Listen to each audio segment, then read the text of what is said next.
A la revista informativa Democracia llegan Vicente Albornoz y Sebastián Oleas, conocidos como Los Explicadores. Para presentarnos, clarito está, nos explican en sencillo las cosas difíciles de entender. En XFM y Democracia M da inicio, Clarito está. Amigos, muy buenos días, bienvenidos a Clarito está, Sebastián Oleas, Vicente Albornoz, les saludamos y les tenemos varias sorpresas del día de hoy. Sí, el día de hoy tenemos de partida invitados. Invitados, pero no son cualquiera. No es cualquier invitado. No, tenemos dos invitados de lujo. Para que vean el nivel de este programa. Nosotros consideramos que en la economía una de las fuerzas centrales es la competencia. Y por lo tanto hemos decidido invitar a la competencia. ¿La competencia? Sí, señores. Sí. Así que traemos al programa de hoy a Bernardo Acosta.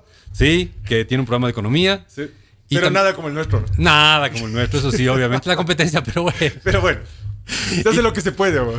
Y también internamente aquí en la radio, en Radio Democracia, vamos a invitar a Karina Burgos en un momento, porque ella también es la competencia en el programa de la tarde, o Más Vale Tarde. Más Vale Tarde, ¿no? Ella nos va a contar más detalles del programa que transmite. Así que bienvenido, Bernardo. Sí, estamos aquí con Bernardo Acosta, bienvenido. Qué gusto, y quiero echar una cuña a Sebastián Oleas. Nos encontramos el otro día en el pasillo de la universidad y me dice, te voy a invitar a nuestro programa de radio. Y yo dije, clásico quiteño, quiere hacerse buena gente. Y a la semana siguiente me llamó y me dice, vente la próxima semana. Así que me parece de primera la gente que cumple la palabra, no es lo usual, lamentablemente. No hay que ser político barato. A propósito de las elecciones. Pero bueno, aquí estamos, como decíamos, Sebastián Oleas, Bernardo Acosta y Vicente Albornoz, dándoles la más cordial bienvenida en esta edición especial de Clarito está, en la que vamos a hablar, de economía. Bien. Muy bien. Sé que todo el mundo se sorprendió. Nadie esperaba esa respuesta. La creatividad es infinita. Estamos a punto de hablar de economía. Exacto. Y como siempre vamos a arrancar con el dato de la semana. El dato de la semana, Sebastián, es ni más ni menos que 5. 5.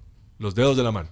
Casi, pero no. Los dedos del pie. No. En realidad es una medida de tiempo. Ok. ¿5 años? 5 años, Ya, es correcto. ¿Y 5 años son? 5 años son una eternidad si los pasas bajo el agua. Sí. Y eso es básicamente lo que parece que va a pasar. Claro, la semana pasada salió publicado un informe del Fondo Monetario Internacional. Ya vamos a entrar en detalles. En el cual se decía que el Ecuador estará en recesión. O sea, se predecía un crecimiento menos malo de lo esperado para el 2016, pero un mal crecimiento para 5 años, Sebastián. Consecutivos. Para 5 años. No son dedos de la mano, son 5 años consecutivos de contracción de la economía. Empezando en el Fondo Monetario 2016. Contracción, 2016. 2017. 2018. 2019. 2020. Correcto. ¿Y 2021? Años. No, el 2021 ya vamos a crecer. 0 casi. Bueno, pero ya habrá algún crecimiento. Estamos viendo 5 años de espera el Fondo Monetario Internacional que se va a contraer el Ecuador. ¿Y saben lo que es una contracción en economía? Es lo más parecido a una pesadilla en economía. Ya. Entonces, más explícito. 5 pesadillas seguidas es Y no poder despertar. una mega pesadilla de la que no puedes despertar. Exacto. Eso Básicamente lo que predice el Fondo Monetario. Ahora, Con la veamos, información disponible a este momento. Sí, pero veamos de dónde salió esto y demos un poco de detalles. De dónde sale esta predicción del Fondo Monetario en que, te digo, esperan que la economía del Ecuador se contraiga este año, el próximo, el siguiente, el subsiguiente y el subsiguiente. 5 años en total de contraerse la economía Hasta ecuatoriana. 2020. Ahora, ¿dónde sale esta información? A ver, hay una cuestión en el acta constitutiva del Fondo Monetario Internacional que como buen acta, como buen documento jurídico, tiene artículos. Entonces tiene artículo 1, 2, 3, 4, no sé cuántos tenga. Pero en el artículo número 4 dice, y esto tiene su historia, ¿no? Dice que a los países miembros el Fondo Monetario les dará una revisión periódica de la situación económica. Entonces, hicieron hace poco un artículo 4 en el Ecuador. Cuando hacen una revisión periódica muy a fondo, se llama artículo 4. ¿Por qué? ¿De dónde viene esto? Esto viene de la época en que se fundó el Fondo Monetario. Porque el Fondo Monetario se fundó después de la Segunda Guerra Mundial, y la Segunda Guerra Mundial mucha gente la vio como una continuación de la gran crisis de los 30. Y la gran crisis de los 30 estuvo marcada de un montón de desequilibrios económicos y tuvo como origen un montón de desequilibrios económicos. Y lo que se decía en esa época es, si hubiéramos visto los desequilibrios económicos con anticipación, los hubiéramos podido frenar. O sea, básicamente esta necesidad de información y obligar a que se transparenten las cosas para, en cierta forma, actuar a tiempo, ¿no? Más que de información y de análisis, ¿no? Ir un poco más allá. Sí, claro. Entonces, se habla siempre Interpretación de del la informe información. artículo cuarto. Y hace poco, hace un par de meses, del Fondo Monetario vino acá al Ecuador e hizo un análisis de artículo cuarto y entendemos que redactó un informe artículo cuarto, que no es más que un informe bien detallado de la situación económica del país, perspectivas, riesgos, amenazas, equilibrios, desequilibrios, todas las cosas que puede haber. Y claro, lo interesante es que ese informe del artículo cuarto se publica. O sea, el Fondo Monetario nunca se opone a su publicación, solo necesita de la autorización del país al cual se hizo el O informe. sea, básicamente se va a publicar por defecto, salvo que el país no lo autorice. No lo autorice. Ok. Y resulta que el artículo cuarto del Ecuador, que se hizo hace un par de meses, no se publica. No. Porque el Ecuador no quiere que se publique. O sea, el gobierno del Ecuador, ¿no? Correcto, el gobierno del Ecuador no quiere que se publique. Pero lo divertido es que, bueno, no es divertido. Después vino el famoso terremoto y el Ecuador pidió un financiamiento extra, un financiamiento adicional, y el Fondo Monetario preparó un informe de este financiamiento adicional. Y ahí pone un montón de cosas que deben estar también en el informe del artículo cuarto y que no está autorizado a publicarse el informe completo, pero que encontraron la manera de publicarse. O sea, básicamente lo que estamos diciendo es que conjeturamos Conjeturamos que el Fondo Monetario Internacional se dio modos para publicar el artículo 4. Una buena parte. Sin publicar el artículo 4. exactamente. Ya, muy Se bien. dio modos para publicar una buena parte del artículo cuarto sin publicar el artículo cuarto. Bellísimos los del Respetando lo que decía el Ecuador de que no se publique, pero respetando lo que ellos querían de sí publicar. Y publicaron pues un montón de datos sobre la situación fiscal del Ecuador, sobre la situación de la deuda. Ellos, por ejemplo, tienen un dato de deuda más alto que el gobierno ecuatoriano. Y te ponen ahí dato oficial, tanto, dato, deuda total, tato. Y es un dato un poco más alto el que ellos ponen que el que les llaman dato oficial del gobierno. Ok, muy bien.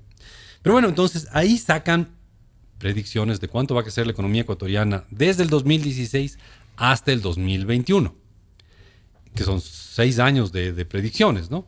Sí, ojo, y ahí, no sé, ¿qué opinas, Bernardo, de esto?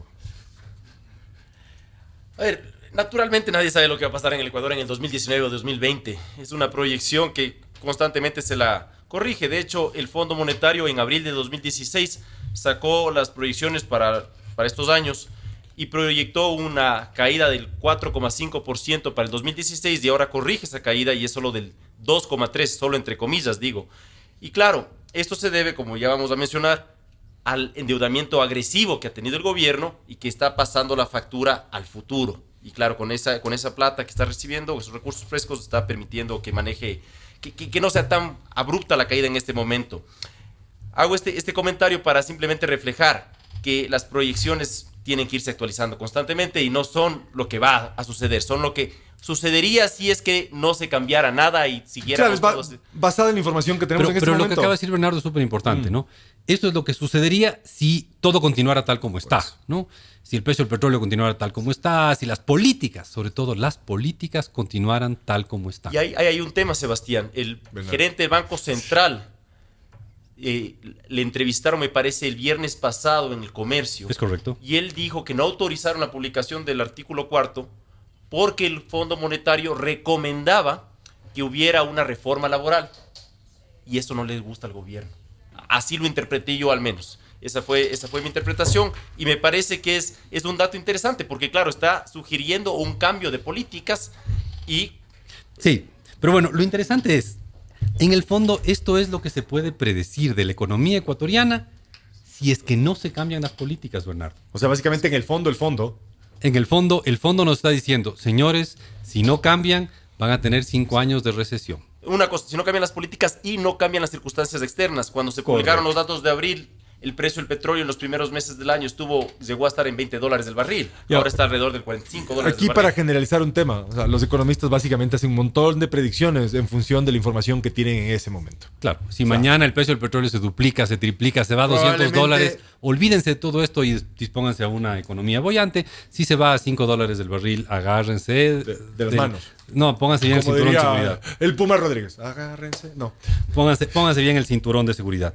Entonces, claro, las predicciones de estas, como debe de ser, como dice el amigo Bernardo Abad de la competencia también. Como debe de ser. Como debe de ser, se hicieron suponiendo y que las con tono políticas cuencano. actuales continúan. Porque así se hacen las predicciones, peor el Fondo Monetario. O sea, el Fondo no puede decir, mire, ¿sabe qué? Si cambia esto, esto y esto va a ser diferente, pero el Fondo no tiene ningún poder para cambiar eso. Entonces, nos está diciendo que si las políticas continúan, vamos a tener 5 años consecutivos de contracción económica, algo que el Ecuador no ha vivido nunca en su historia. Así que el dato de la semana, Bernardo. 5 años de recesión para la economía ecuatoriana proyecta el Fondo Monetario Internacional. Y eso casi que habría que poner de fondo musical la marcha imperial de la Guerra de las Galaxias, algo así como... Bien, podríamos poner eso. Tan, tan, tan, tan, tan, tan, tan, Darth tan. Vader. Larga vida a Darth Vader. Ok, Pero vamos bueno, a pausa. ha sido un gusto estar con ustedes en este primer segmento del programa. Clarito está. Nos vamos, les dejamos con un corto segmento comercial. Volvemos enseguida, pero no se olvide. ¿Por el banco? Grupo Promérica.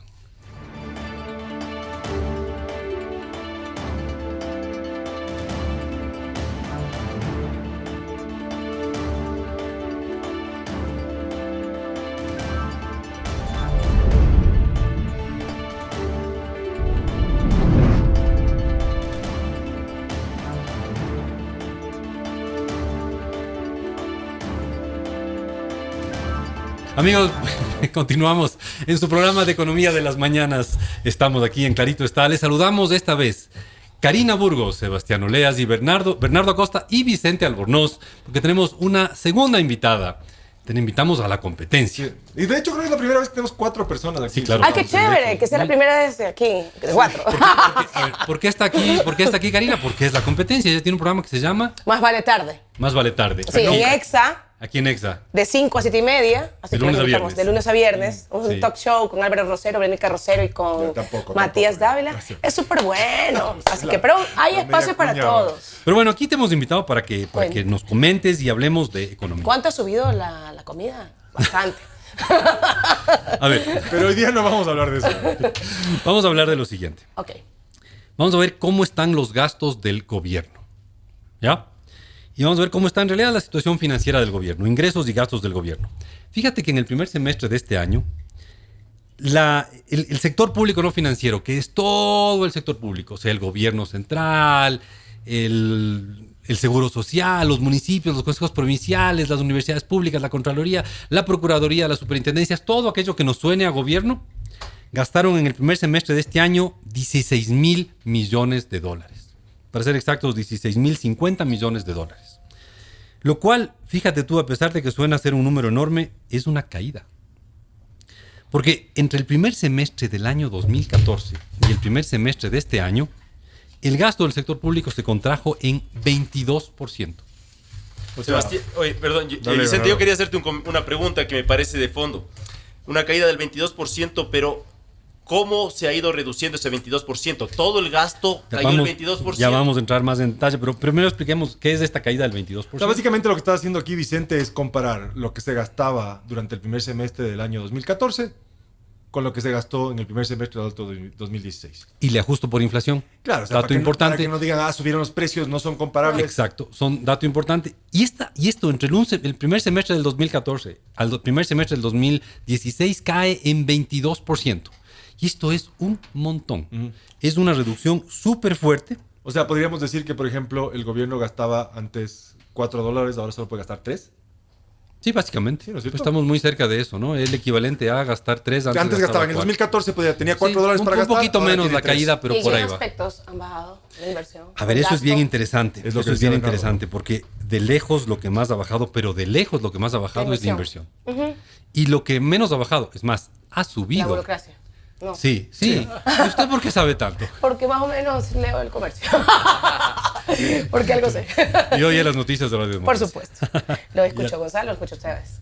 Entonces, fíjate que esto es una contracción súper fuerte, ¿no? Tenemos ejemplos de Gran Bretaña, por ejemplo.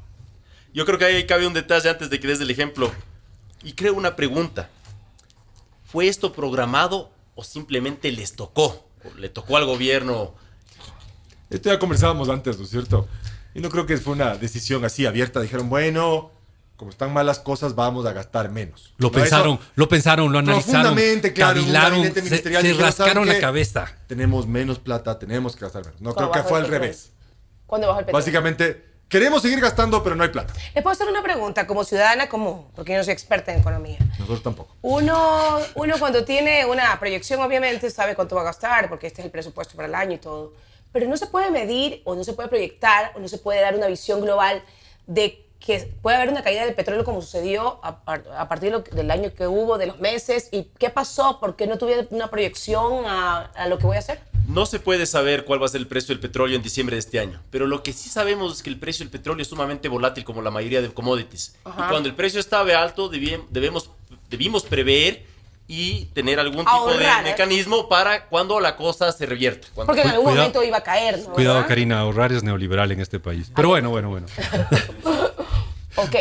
Pero entonces hay que programar en algún momento, como hace uno en la familia, ¿no? Exactamente, pero claro, el tema del ingreso petrolero no es como el sueldo. El sueldo uno espera que lo va a recibir del mismo monto mensualmente. Los ingresos petroleros por principio son volátiles. Y uno debe estar consciente de eso y tomar decisiones en función de ese conocimiento. Ok. Que es lo que no hicimos, lamentablemente. Entonces, como decía Sebastián, no es que hubo así un gabinete y se pensó y un taller de trabajo y una cuestión de un trabajo así en grupo para lograr concretar y concluir y socializar. Bien. Que iba a haber una reducción de Te estás poniendo 22%. posmoderno total. Muy bien. Que iba a haber una reducción de Vas bien, 22% vas del, bien. del gasto. Vas bien. Tú más bien apostarías a que... No, yo, o sea, básicamente, llegaste, A ver, vamos a actuar, Venga, vamos sí, a ¿ahora actuar. qué hago? se nos acabó la plata. Yo soy el subsecretario y te digo a ti que eres el ministro, oiga, economista, se acabó la plata. Y ¿Qué hacemos, economista? gastar menos. Y yo quiero ser el presidente en esta actuación. Dale. Adelante. No, pero el ministro vendrá a informarme que no hay plata, ¿no? Claro. Señor ¿Cómo le va a presidente, decir? no hay plata. Consígueme la plata. Fácil. Ya. Nos endeudamos. Pero bien, Muy bien. muy bien, muy bien.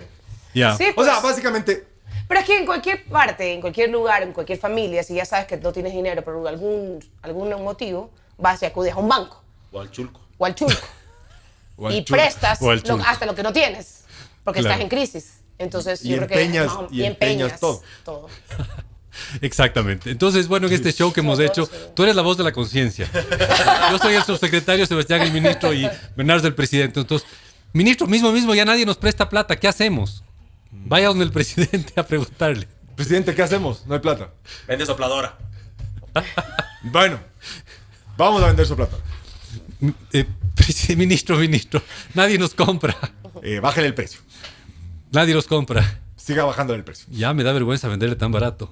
No nos queda No más queda otra. alternativa. Necesitamos plata. Necesitamos plata, claro. ¿Qué hacemos, ministro? Estamos sin plata. Seguimos endeudándonos. Ya no nos prestan, ministro. Suba la tasa y endeúdese. Necesitamos plata. Pero igual no nos prestan, ministro. No Bueno. es el presidente. Ah, perdón. No le falta el Te respeto. está ¿ah? saltando la cadena de mando. Perdón, disculpe, ministro. ¿Qué hacemos? ¿Será de bajar un poco el gasto? Podría ser. ¿Qué hago? ¿Le llamo al ministro del otro ministerio para decirle que no gaste? Subsecretario, pero no me bajes el gasto en sueldos y en personal, por favor. Ya, ok. Entonces, yo le llamo al ministro del otro lado y digo, oiga, don ministro de otro ministerio, se acabó la plata. No pague. Claro, pero probablemente lo que te diga ahí es, está bien, no voy a pagar. No voy a pagar lo que tenía pensado gastar en inversión. Pero sabe que además ya deje de construir lo que sea. Exacto. O sea, paramos lo que puedes parar. Eso es. Y en Exactamente. definitiva, también dejaste de pagar. El año pasado solo se acumularon 2.500 millones En atrasos, ¿no? en servicios y bienes que compró el Estado Y que nunca fueron pagados. nunca pagó. Claro, o sea, básicamente ya el gobierno ya está en mora en algún momento, ¿no es cierto? Con los proveedores. Ok, entonces vemos que no, esto como que no huele a que fue un ahorro calculado, No, programado, predefinido, en que se fue viendo poco a poco Que no en fue- dónde iba a no ser. hubo ahorro. No. No hubo ahorro, Vicente. Exactamente. Yo sé que tú Bueno, insistes pero que dejaron hubo de ahorro. gastar. O sea, pero no es lo Bueno, mismo. dejaron de gastar Pero es no una es lo cosa, mismo. pero O sea, no es lo mismo. creo que te recomiendo, Vicente, que tomes un Bajaron el curso de gasto. educación financiera. Sí. Además, Porque claramente, Una cosa es dejar de dejar de gastar. gastar no es ahorrar, Vicente. Claro. Bueno, Ahora- dejaron de gastar. Todas las familias hemos dejado de gastar en A ver, algún momento. insisto, volvamos al dato importante. El dato importante es que en 2 años, del primer semestre de hace 2 años y el primer semestre de este año, se bajó 22% el gasto. Ese es el dato pero los central. ingresos bajaron aún más, Vicente. Ya vamos a ese tema después de una corta pausa. Ya volvemos.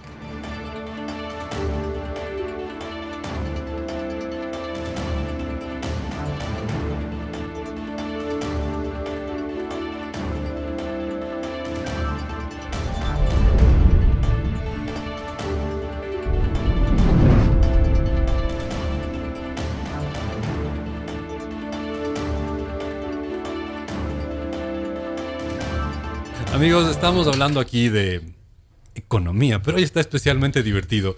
Les saludamos Karina Burgos, Sebastián Oleas, Leonardo Acosta y Vicente Albornoz. Digan hola. Hola, yo soy la ama de casa, por si acaso, en esta... Pero bueno, le invitamos porque es de la competencia. Ella tiene un programa que se llama Más vale tarde aquí en Exa. la Radio Exa, las tardes de lunes a viernes. Lunes a viernes, 92.5 a las 5 de la tarde. Correcto. Entonces decíamos, el gasto del gobierno ha caído en 22%. Durísimo el ajuste. Y vamos a dar un ejemplo de Gran Bretaña. Sí. En Gran Bretaña, fíjate que son un país muy austero en sus gastos y eso. Tenían un plan de reducir el gasto público en 10% en 8 años. Claro, el plan del anterior ministro de David Cameron. ¿En qué reducción, por ejemplo? ¿En qué sectores? Iban viendo poco a poco en qué reducían. Básicamente la propuesta era, globalmente, el Estado tenía que reducir sus gastos en 10%. Pero en 8 años. Sí, de acuerdo. Y era básicamente irles a preguntar a cada uno de los ministerios y a cada una de las dependencias públicas cómo podemos optimizar el gasto. Y esto lo vamos a hacer progresivamente en 10 años. Exacto. En 8 años. Y lo interesante es que se consideró que era tan duro, pero tan duro este ajuste, que la nueva primera ministra del mismo Partido Conservador decidió ya no implementarlo. Ahora, una precisión. Y eso era 10%, ¿ah? Sí, correcto. La diferencia entre, si es que se hubiera llevado a cabo ese ajuste, es que estás siendo muy considerado con las expectativas de los actores económicos. Estás anunciando con mucha anticipación. La gente sabe que se va a reducir el tamaño del Estado en 10% a lo largo de 8. Aquí, en cambio, de manera improvisada, se redujo el tamaño del Estado, la inversión pública cayó dramáticamente y todos hemos sentido una contracción en el consumo sin aviso previo. Ahí insisto, porque básicamente tampoco les avisaron que iba a caer el precio del petróleo y como Pero no había ahorros, no te tocó, bueno, no te quedó otra vez. Pero todo el mundo sabe que algún día el precio del petróleo sube y algún día el precio del petróleo baja, sí. Lamentablemente actuaron como si no fuera a caer. ¿Puede subir según 10 años, 20 años, 5 años? O sea que puede volver a subir. Reducir aún más. ¿Quién sabe? Nadie sabe. Yo tengo... Puede ser que suba como puede ser que no suba. Yo creo que el mundo está convergiendo a un mundo post-petrolero, mi estimado amigo. Puede ser, pero no creo que te atrevas a hacer una apuesta de cómo va a estar el precio del petróleo de aquí a 10 años. No. O sea, el precio no, pero eventualmente se va a agotar. O sea, vamos a dejar de usar. No le vemos, no es algo que se le vea como un gran potencial de crecimiento, pero todo puede pasar. De aquí a 10 años el precio del petróleo puede estar en 20, en 5 o en $200, sin ningún problema. Me parece imposible hacer una predicción a tan largo plazo de algo tan volátil. Lo importante es que no dependamos del precio del petróleo. Eso es Hay que fortalecer qué. ¿Cuál es nuestra salvación, entre comillas? Usted hace las preguntas difíciles. Soy una ciudadana. Yo voy a animarme a responder esto. Nuestra salvación sería que las cuentas públicas dependan exclusivamente del esfuerzo de los ciudadanos ecuatorianos. Es decir que ¿y qué hacemos con la plata del petróleo? La guardamos en un fondo para desastres naturales, por decirlo Podría ser, cosa. por ejemplo. O para jubilaciones. Hay alternativas ahí, pero que la operación del sector público no dependa de ningún ingreso petrolero. ¿Y cómo se hace eso? Los ingresos, claro, los ingresos debieran ser suficientes para un estado más pequeño, porque el estado es sumamente... Pero creo que ir un poco quiero más poner atrás, un dato adicional. Porque aquí, tendríamos que todos ponernos de acuerdo, el gobierno actual, los gobiernos que van a venir, y toda la sociedad, en que esos recursos del petróleo no se tocan, salvo en estas circunstancias. Debería haber un programa, un plan, eso es de lo que carecemos. Claro. Y activamos ¿cuál va a ser nuestro, no sé, textil, la de turismo? Yo ahí me atrevo a hacer... La eléctrica, ¿cuál? Yo creo que ahí hay que confesar nuestras debilidades. Es que eso es lo que yo digo. No, nuestras debilidades como seres humanos de poder predecir quién es un ganador a futuro. Yo no creo que seamos capaces de decir qué sectores son los que van a ganar. Lo que hay que hacer es generar el ambiente para que el sector privado se arriesgue y vea y trate de meter plata, invertir y ganar en los sectores que puedan ser ganadores. De afuera que pueden invertir en el Ecuador. Puede ser también, pero bueno. Ahora, le quiero meter un segundo dato aquí en la discusión. Y el segundo dato es que, habíamos dicho, los gastos del sector público cayeron en 22%. Que es altísimo. Mucho. Y por eso es que está contrayéndose la economía. Por eso es que vemos la caída de la economía, porque nos habíamos vuelto adictos al gasto público y el gasto público de golpe se contrae. Y bueno, como se contrae el gasto público, la economía entera se contrae. Ahora, chiste de primer grado. ¿Qué se necesita para abrir una puerta? Que esté cerrada. ¿Qué se necesita para mojarle a una persona? Que esté seca. ¿Qué se necesita para que bajar el gasto? Que esté alto, pues. Significa que el gasto estaba alto. El gasto estaba demasiado alto, se lo había inflado en los años anteriores y por eso está cayendo. Había demasiada plata. Pero bueno, metamos el segundo dato aquí, Y es que si los gastos han caído en 22%, los ingresos, óiganme bien, han caído en 31%. 31% ¿Mucho han o caído. poco? Es un montón, Sebastián. Eso por donde quieras verlo es un montón. Entonces, claro, ahí tenemos al subsecretario corriendo donde el ministro a decirle, ministro, no hay plata. ¿Podemos hacer la actuación otra vez? Una sola vez. Ya fue suficiente. Una sola vez. Podemos hacerla en cámara lenta, capaz. Eso. Ministro. No, Vicente, ya. Una acotación a la actuación que hicimos. Nos preguntábamos de dónde saca plata el gobierno.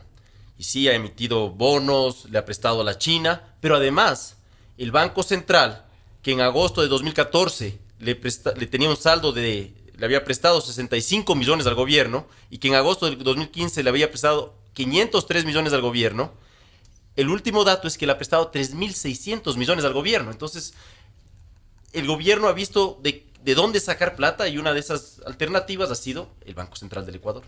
Claro que sí. Ha sido una de las alternativas de un tema que es importante resaltar en un instante sobre las limitaciones de esta reducción del gasto, que bueno, ya me convencieron, ya 3 contra 1, ya me convencieron, no fue ahorro, simplemente fue una reducción del gasto, ¿no? Entonces ha habido una reducción del gasto de 22%. Ahorrar lo que tienes ahorrado en el banco para tus Correcto. imprevistos. Y ha habido pero lo importante es que ha habido una caída del ingreso de 31. Entonces, tus gastos cayeron en 22 y tus ingresos en 31. Claro, ¿Qué significa eso? Significa que hay mucho trabajo por hacer todavía. O sea, sigues básicamente gastando más allá de lo que tienes.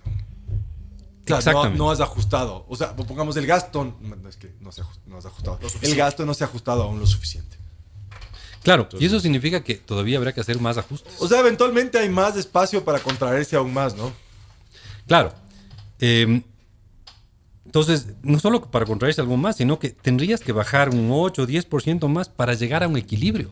Además del Para tema es- equilibrar ingresos con gastos tendría que ser todavía una reducción de 8 o 10%. Fíjate que el gobierno ha hecho una parte del ajuste, quizás más de la mitad del ajuste, pero todavía falta una buena cantidad de ajuste para poder equilibrar. Y decir equilibrar ingresos con gastos no es decir ser un malvado neoliberal, ¿no es cierto? Pero más allá de fijarse en los números, creo que es importante en este caso fijarse en qué es lo que se está reduciendo. Sí, yo creo que eso es muy importante. Porque la operación del sector público, el gasto corriente, digamos, no se ha reducido mucho, y el gasto en personal incluso se ha incrementado a pesar de la escasez de recursos. De manera que tenemos un Estado con mucha grasa, y ahí tiene que haber un recorte. A ver, vamos viendo en qué se ha reducido el gasto. Decíamos, el gasto se ha reducido en 22%, ¿no? El ingreso en 31%. Y ahí de lejos, la caída fuertísima es ingresos petroleros. Pero también han caído los ingresos por impuestos, ¿ah? También han caído supuesto. algunos de los ingresos por impuestos porque se está recaudando menos. Pero yo ¿no? no iba, pues. Claro. Ya no como Y bueno, en los vamos... restaurantes. ¿Cómo? Ya no compré una tanta ropa, no comprar las cosas en el restaurante, no comer restaurantes, porque tiene que ajustarse un poquito su presupuesto y todo eso va afectando. Digo yo, como ama de casa. Es que eso no le queda más que ser a cualquier persona sensata, no solo a un ama de casa, a cualquier persona sensata no le queda más que ahorrar cuando no hay plata. Volvemos en un instante, pero no se olvide, Produbanco. Grupo Promérica.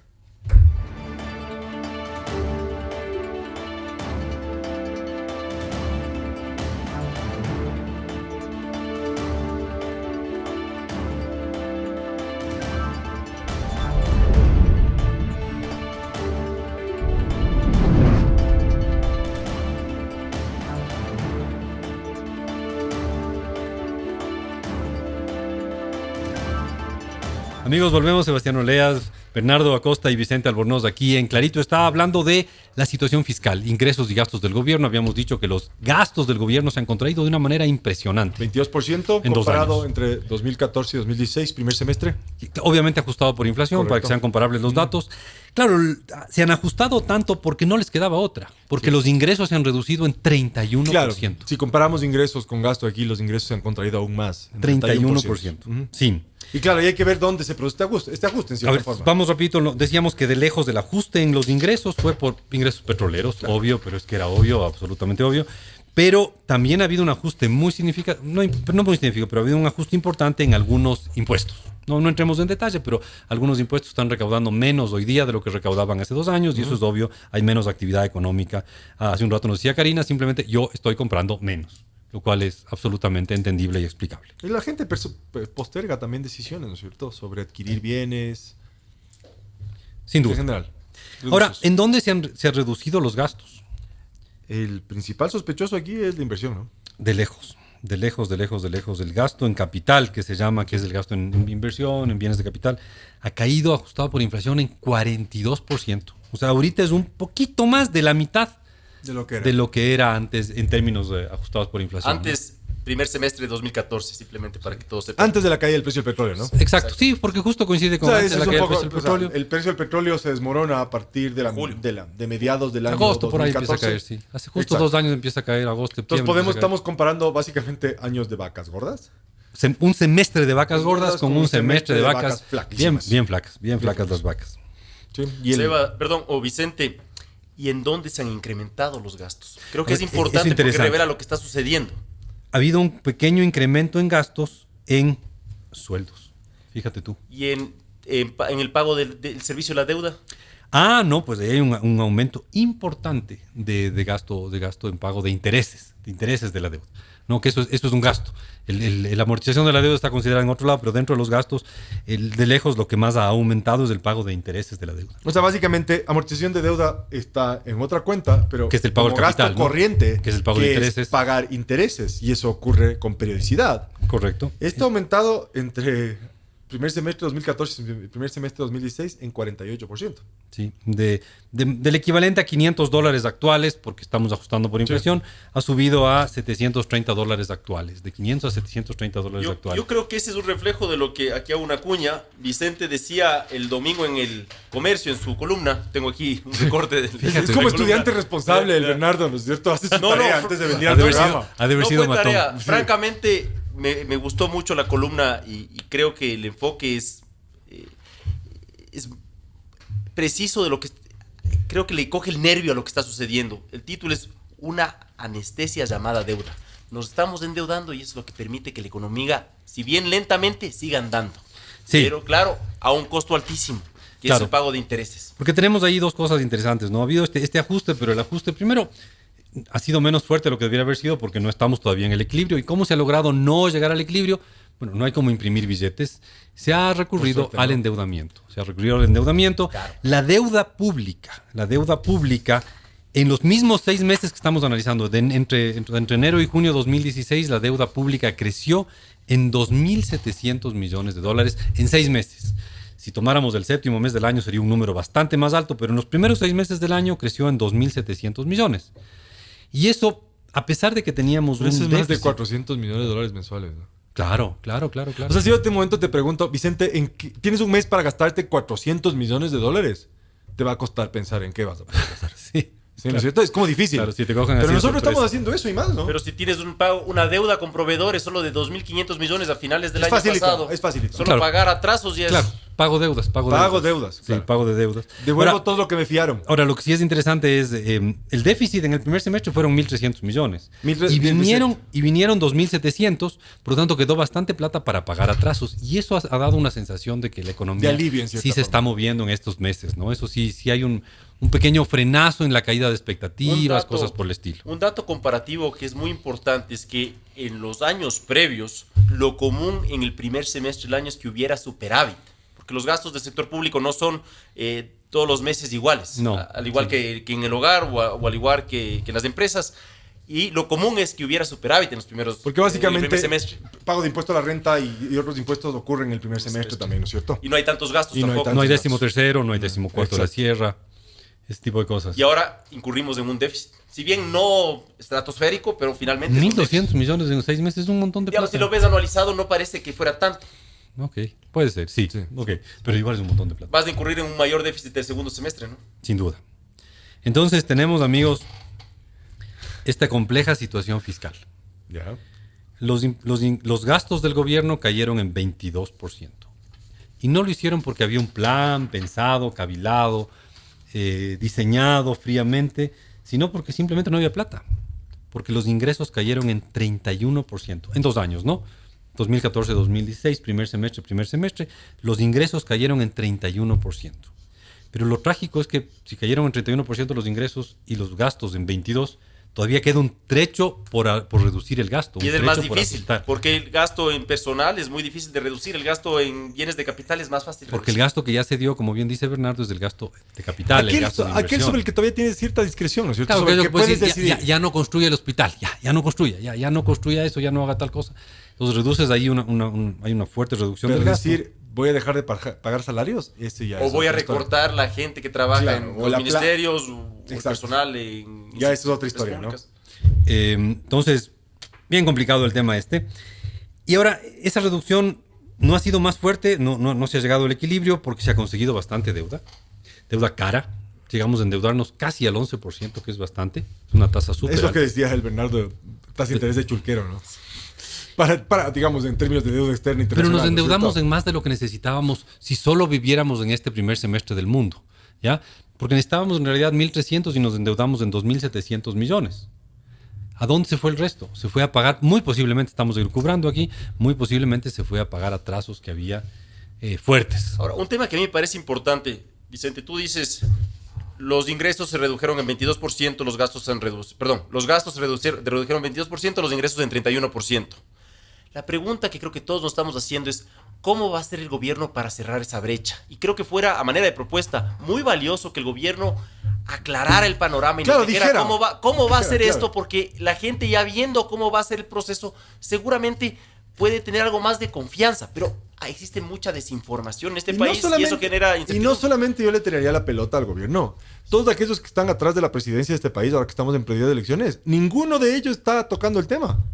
Ninguno de ellos evaden el tema. Nadie te ha dicho cómo vas a cerrar la brecha fiscal, qué es lo que vas a recortar, dónde vas a ajustar, cómo lo vas a hacer. Entonces, no solamente es un tema del gobierno, creo que aquellos que están detrás de la presidencia deberían entrar a aclarar, ¿no? Y aquellos medios de comunicación que entrevisten a funcionarios públicos Deberían o a preguntarles. personas que estén interesadas en llegar a algún puesto de gobierno, deberían preguntarles, oiga, tenemos un hueco grande, hay que reducir el gasto público en un total de 30 y se ha reducido en 20, números muy redondos. ¿Cómo? No preguntarle, ¿va usted a hacer el ajuste? No, porque eso sería darle espacio Es para que como, mienta. claro. ¿Cómo va a ser el ajuste que hay que hacer? Exacto. ¿Ya? Porque va a decir, no, yo no voy a hacer el ajuste. No, el ajuste no, es imposible inevitable. evitar el ajuste. Sea el que sea el próximo presidente, tendrá que hacer un ajuste. Y con eso, amigos, tenemos que despedirnos. Se ha acabado el tiempo que ha volado en este programa. Realmente. Gracias a Bernardo, gracias a Karina, gracias a todos ustedes por oírnos. Nos despedimos. Sebastián Oleas y Vicente Albornoz. Una buena semana. Chao.